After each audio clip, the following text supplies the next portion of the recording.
Muchas gracias, sobre todo a mis amigos y colegas de NACAE, National Association of Cuban American Educators, y también a ICACS de la Universidad de Miami. Yo he presentado aquí antes y siempre estaré contenta de que me vuelvan a invitar. Y les agradezco a ambos mucho que me hayan escogido a mí para hablar hoy en una fecha tan bonita y me siento honrada. Gracias. Ok, voy a empezar diciendo que desde el principio de la disciplina, la sociología como disciplina tiene dos... ¿Me oyen bien? ¿Está bien? Sí. La sociología como disciplina tiene dos orígenes, uno europeo a mediados del siglo XIX, con los análisis de Karl Marx y Max Weber, y otro americano al finales del siglo XIX, principios del XX, con los análisis de la llamada Chicago School, Escuela de Chicago.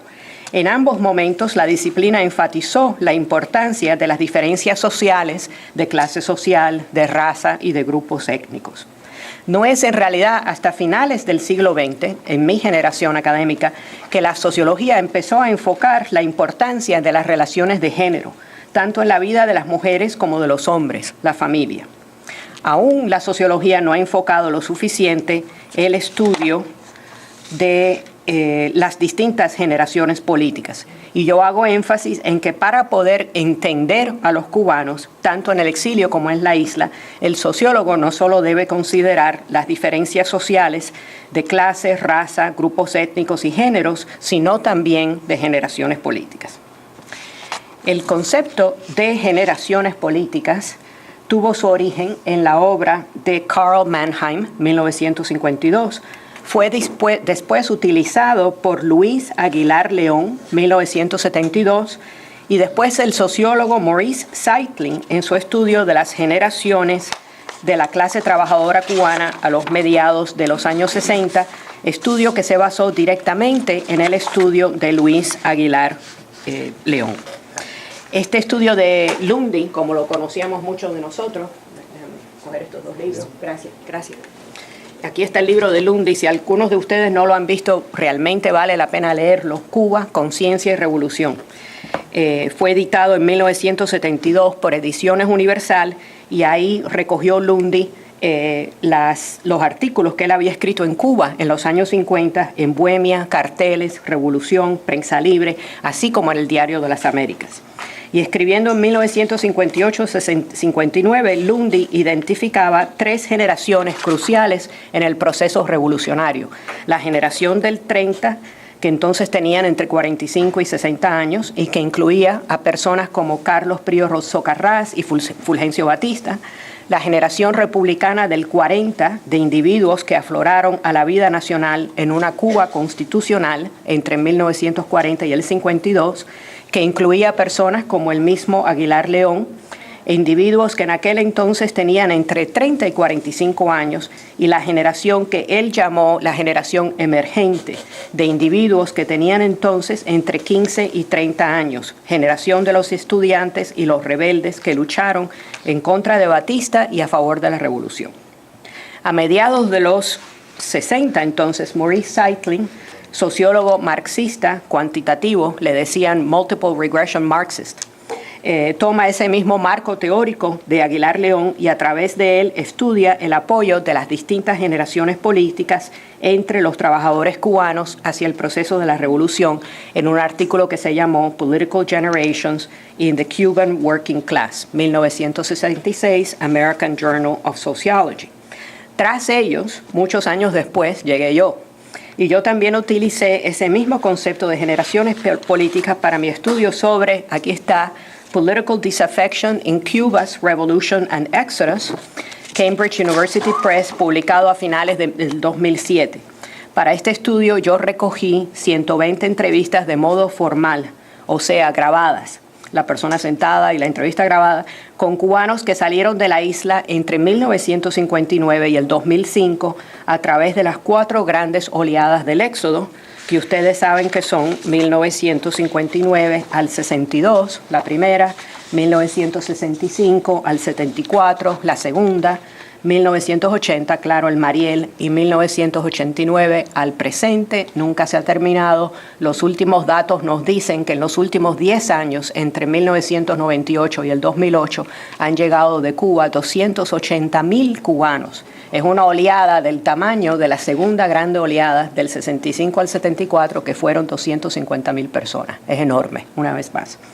En un periodo de tiempo tan largo, la lista de las generaciones políticas que existieron a través de tantos años sería enorme. Así que en vez lo que yo he hecho es establecer unos pocos contrastes entre 4 generaciones políticas muy comunes en el exilio y las que yo pude percibir en mi viaje a Cuba, el último viaje a Cuba en el verano, que son las que existen, creo yo, en la isla de Cuba hoy entonces. Antes que nada, hay que definir de modo muy preciso qué cosa es una generación política, ¿no? Y una generación política, todas estas personas de que he hablado, Mannheim, Aguilar León, Lundy, Cycling, yo, todos definen una generación política como un grupo de individuos de cercana edad que en sus años de formación, en su adolescencia, cuando se abrieron a la vida, experimentaron conjuntamente el drama de eventos históricos que impactaron su vida y que forjaron firme y tempranamente su conciencia, su forma de ver al mundo. Ok, entonces en el exilio, de modo breve, yo voy a mencionar, por falta de tiempo nada más que mencionar realmente, la generación de la revolución traicionada, la generación de la invasión, la generación del Mariel y la generación de los balseros. Bueno, lo podemos poner aquí para cuando me haga falta, que no es todavía. No hay dónde es que así acá abajo. Ok, gracias. Sí, porque sí, más adelante sí hace falta. Gracias. Ok, entonces la primera de todas es la generación de la revolución traicionada. Ok. La revolución de la generación, perdón, no estoy ahí todavía, generaciones políticas en el exilio. La primera es la generación de la revolución traicionada. Esta incluye a individuos que hoy en día son bastante mayores, más de 70, muchos de ustedes, que creyeron fervientemente en la revolución en contra de Batista y el hecho que él había usurpado el poder y que lucharon por ella, por devolverle a Cuba el ritmo constitucional de las elecciones, o sea, la democracia. Por lo mismo se sintieron traicionados cuando más tarde o más temprano se dieron cuenta de que Fidel y Raúl Castro llevaban la revolución hacia el comunismo. Y un ejemplo de esto en mis entrevistas es Rafael Peláez. ¿Okay? Rafael Peláez es un seudónimo. Yo le di, en todas las entrevistas que yo hice, yo les dejé a las personas escoger entre si querían hacerla con su verdadero nombre o con un seudónimo. Él escogió, por ciertas razones, hacerlas con un seudónimo, aunque casi que todos los que estaban en el exilio escogieron hacerlo con su propio nombre, sobre todo aquellas personas que son, digamos, intelectuales públicos, ¿no? Que me entregaron la entrevista como uno entrega un testamento, ¿no? Aquí lo tienes para que quede para el futuro. Pero habían personas, por ejemplo, gente muy joven que llegó de Cuba hace poco, que tenían mucha familia en la isla, que temían por la familia y entonces prefirieron hacerlo con un seudónimo. ¿Okay?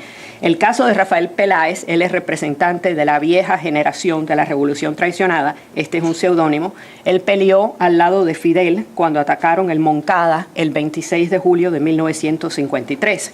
Él tenía, como dijo él, un sentido romántico, quijótico de la justicia social. El ataque al Moncada fue un fracaso militar, pero políticamente fue un éxito. Fidel subió a la palestra pública como el líder de la oposición y la lucha armada se convirtió en la única solución al problema de Cuba. De ahí en adelante, Fidel se convirtió en una figura legendaria, una figura romántica. Rafael fue uno de los que había escogido el color de la bandera del movimiento 26 de julio. Rojo y negro, como dijera él, símbolos de la sangre y el luto. Rafael era de los que escribían Batista asesina estudiantes en las paredes para crear la percepción que un movimiento social existía. Rafael mismo se definió a sí mismo como un hombre de acción, un hombre que era capaz de dar su vida por una causa. Como líder de acción y sabotaje en la clandestinidad, él mató y vio morir hombres a su lado. Rafael luchó por la revolución, cuyos principios se expresaron en el manifiesto del 26 de julio, el cual hablaba de una revolución social y democrática y expresaba sus y expresaba un populismo social que por muchos años había sido parte de la historia de Cuba. Pero poco tiempo después que la